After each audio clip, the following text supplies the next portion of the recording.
नवरात्रि में सभी श्रद्धालुओं को, माता के भक्तों को साहित्यिक सचेतना की ओर से राशि भंडारी द्वारा हार्दिक अभिनंदन।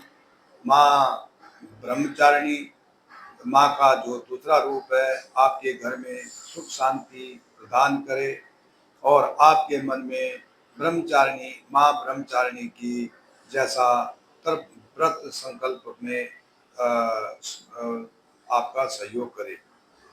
तो आज की दूसरी जो माता है वो ब्रह्मचारिणी है। ब्रह्मचारिणी अर्थात ब्रह्म का का आशय है तप। चारिणी का मतलब चर आचरण करने वाली, यानी तप का आचरण करने वाली माता ब्रह्मचारिणी है। ददा नाम कर पादमम अक्षम माला कमंडलो देवी प्रसीद तु मयि ब्रह्मचारिणी नमस्तुमा। ये ब्रह्मचारिणी जो आपके कमल कर में कमल, अक्षमाला और कमंडल है, देवी हमें प्रसन्न होकर के अपनी आशीर्वाद दें, दया की वर्षा करें। तो ब्रह्म को भी प्राप्त किया जा सकता है, किसके द्वारा? तप के द्वारा।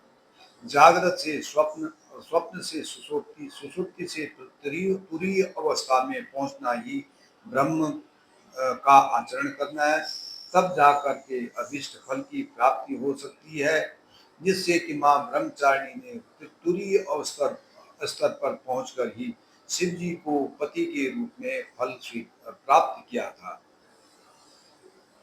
तो माँ ब्रह्मचारिणी से जुड़ी कथा। पूर्व जन्म में दक्ष ने अपने अश्वमेध यज्ञ में सभी देवताओं को निमंत्रण देकर केवल शिव जी को निमंत्रित न करके शिव जी का अपमान किया, लेकिन सती को इसका भान न था। न होने के कारण नारी स्वभाव से अपने पिता के घर जाने का हट करती है, जिसमें शिव जी का उनको काफी समझाते हैं, लेकिन सती अपनी हट के कारण अपने मायके कनखल जाती है।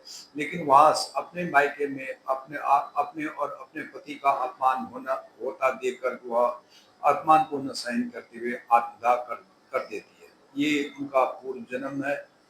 इस घटना से महादेव भी काफी विचलित हुए और अपनी लंबी समाधि में चले गए। असुरों का उत्पात आरंभ होने लगा। तारकासुर जैसे वो राक्षस उत्पन्न हो गए। फिर देवताओं ने माँ दुर्गा शक्ति की स्तुति की, जिसे माँ प्रकट होकर देवताओं को आश्वासन दिया कि वह मानव रूप में जन्म लेगी। पुनर्जन्म। तो माँ सती का पुनर्जन्म पर्वतराज हिमालय के घर में माँ दुर्गा की ने पार्वती के रूप में अवतार लिया। जब हिमालय पुत्री की कुंडली नारद मुनि को देकर भविष्य जानना चाह रहे थे, तो नारद जी ने बालिका का भविष्य बताया कि अब भविष्य में महादेव की संगिनी बनेगी। तो माँ पार्वती ने जब अपने माता पिता से नारद जी की भविष्यवाणी को सुना, तो उनका मन शिव जी को पति के रूप में पाने के लिए लालायित हो गया। नारद जी के मार्गदर्शन से कुल 15 वर्ष की कठिन किशोर आयु में ही बालिका कठिन तप के लिए निकल पड़ी। आरंभ में उन्होंने फल और जल से तपस्या की, लेकिन तत्पश्चात उन्होंने फल छोड़ करके पत्ते खाए और कुछ हजार वर्षों के बाद उन्होंने पत्तों को भी ग्रहण करना बंद कर दिया, जिससे उसका उनका एक नाम अपर्णा भी रखा गया।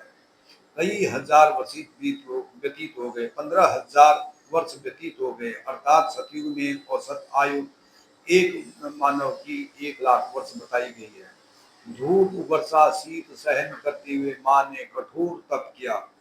जब उनके तप का बल अधिक बढ़ गया तो शिवलोक में भी कंपन होने लगा। तो परीक्षा का समय।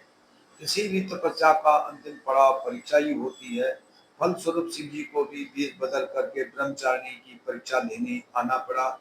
महादेव ने शिव जी के अनगिनत बुराइयां और कुरूपता के बारे में बताया कि अवगढ़ है, फूलों की माला पहनते हैं, फूलों की माला की जगह पर मुन्नों की और सांपों की माला पहनते हैं, अच्छे स्वादिष्ट के बदले भांग धतूरे खाते हैं, सुंदर वस्त्र पहनने के अलावा के स्थान पर वो मतलब वो नंगे यानी दिगंबर रहते हैं, कुछ नहीं पहनते हैं। तो इनको ऐसे छद्म रूप, तो ऐसे को पति रूप में पाना अच्छा नहीं है। लेकिन ब्रह्मचारिणी बातों में आने के स्थान पर मैं छद्म रूपी शिव जी पर क्रोधित हो गई। अंत में माँ ब्रह्मचारिणी की परीक्षा सफल हुई। सप्तऋषियों शिव जी ने सप्तऋषियों को हिमालय के पास उनकी सुता उमा का विवाह का प्रस्ताव भेजा। फाल्गुन मास की कृष्ण पक्ष की चतुर्दशी को माँ ब्रह्मचारिणी और भगवान शिव का विवाह उत्तराखंड स्थित त्रियोगी नारायण नामक स्थान पर संपन्न हुआ। इस प्रकार से माँ ब्रह्मचारिणी ने सारे जगत को दिखा दिया। तप और सच्चे भक्ति से ईश्वर को भी प्राप्त किया जा सकता है। इसीलिए इनका नाम माँ ब्रह्मचारिणी पड़ा। माँ ब्रह्मचारिणी सबका कल्याण करे। धन्यवाद।